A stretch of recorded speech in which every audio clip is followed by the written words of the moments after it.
热死你了吧？这夸啥去你？你热吧？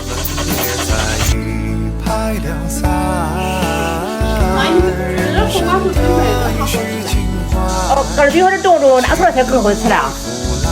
我爸都喊没家里了，弄没热。啊，不热，弄没热了，看吧，是不是往家走？你打个电话约家里呗。哦，行。你开家了吧？弄没热。我就不去买了，他们吃了没有？卖的冰糕啊。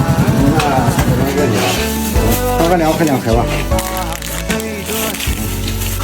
这个你尝没有？是啊，没热，你那是不是往家走哎？我还是我家头嘛，他都没热，热了。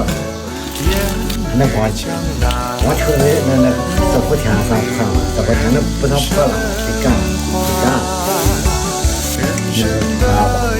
啥呀？嘿嘿。他不认识他呀。